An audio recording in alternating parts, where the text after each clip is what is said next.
my theme music.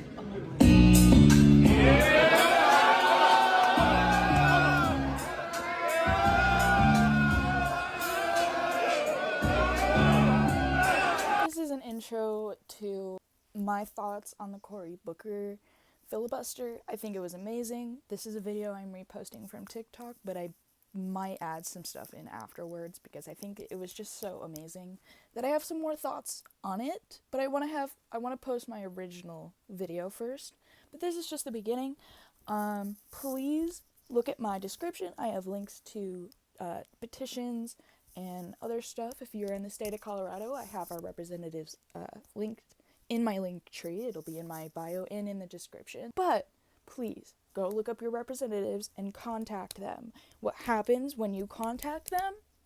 Shit like Cory Booker filibustering for 25 hours and 5 minutes straight, beating the record that was held by a racist white man named Strom Thurmond in 1957, and he was against the Civil Rights Act. If you look it up, it says Democrat is because it was before the party had switched. Democrats were what used to be what Republicans are now.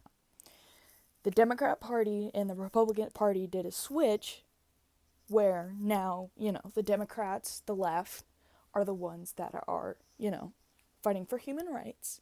And then the Republicans are doing the absolute opposite. But 90% of them vote for the party.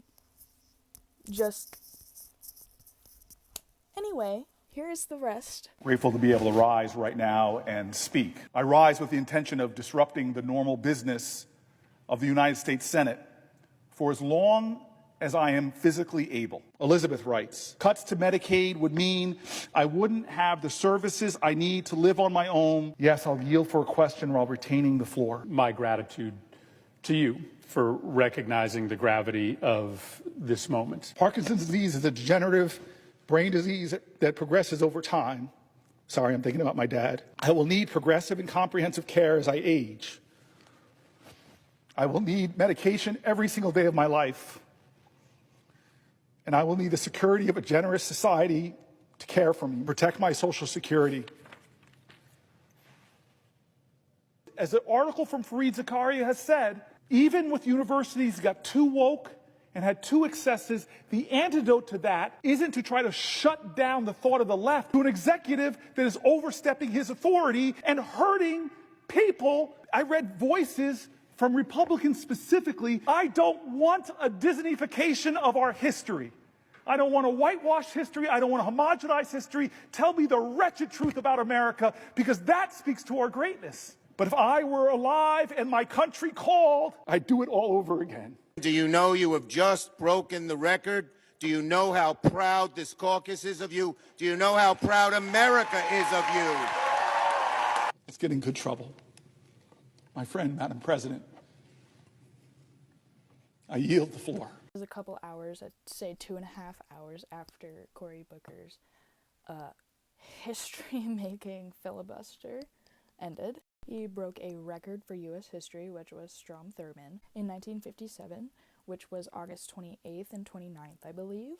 And it was 24 hours and 18 minutes. This man went for 25 hours and 5 minutes. The record was also because he was fighting against the Civil Rights Act in 1957. Cory Booker broke that record. And doing what? Fighting for human rights. Crazy how history works that way. But I sat and watched the live stream, tried to find one last night and couldn't, but from 9 a.m. Mountain Standard Time to 6 p.m. That is what happens when our representatives do their jobs and they listen to the people that they represent. You should call your representatives, you should contact them, email them, literally do anything. This is what happens when our representatives do their jobs, okay? This is record-breaking history. This is history. It was made today. Just saying. This man spoke on so many issues just in the hours that I was able to watch. Absolutely insane. Healthcare, Social Security, education, the park rangers, the national park rangers. I live in a national forest in western Colorado, so it is very important. My Senator Michael Bennet spoke on the floor this morning, which we love that man here. Not only did he speak on, what Doge is doing, but he also brought up a lot of United States history and told a lot of stories that we need to hear. Stuff that related to the military, especially the leaks that just came out that I have read out on my page. This is what happens when our representatives listen to us, when we call them, when we email them, when we, the people, use our voices. Because what did we do? We voted for them, right? No taxation without representation. You vote to represent yourself. You vote for a person to represent you. So this is, if you want shit to change, you talk to your representatives. Call them. This is what happens when you do that. I actually have links to Colorado representatives, Senate, and I believe I also have our governor. I also have Congress linked. There's a list of them. I did not link the Republicans, but if you would like to go look at them, and I'm sure you can find their contact information through that Wikipedia link from the list of them.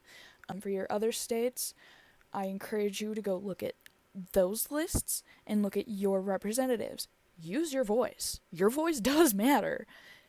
Obviously, Cory Booker today has been listening to the voices of Americans across the country, as well as Bernie Sanders and AOC have been doing the same thing over the past couple of weeks, the past month. So, call your representatives. Email them. Do something. Be a part of what is going on. Educate yourself. It is important. And so I end by saying simply this. Where I started was John Lewis. I don't know how to solve this. I don't know how to stop us from going down this road. Chuck Schumer's now told me that they're greasing the skids to do these things. I'm sorry. But I know who does have the power. The people of the United States of America. The power of the people is greater than the people in power. It is time to heed the words of the man I began this whole thing with, John Lewis. I beg folks to take his example of his early days, where he made himself determined to show his love for his country at a time the country didn't love him, to love this country so much, to be such a patriot that he endured beatings savagely on the Edmund Pettus Bridge, at lunch counters, on freedom rides. He said he had to do something. He would not normalize a moment like this. He would not just go along with business as usual. He wouldn't know how to solve it. But there's one thing that he would do that I hope we all can do, that I think I did a little bit of tonight.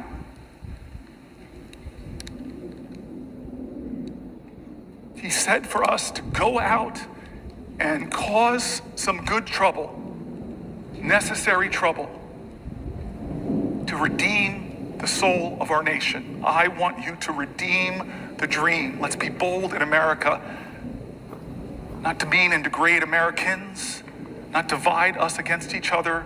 Let's be bolder in America, with a vision that inspires, with hope that starts with the people of the United States of America. That's how this country started. We, the people. Let's get back to the ideals that others are threatening. Let's get back to our founding documents, that those imperfect geniuses had some very special words at the end of the Declaration of Independence. It was one of the greatest in all of humanity declarations of interdependence. When our founder said we must mutually pledge to each other our lives, our fortunes, and our sacred honor. We need that now from all Americans. This is a moral moment. It's not left or right, it's right or wrong.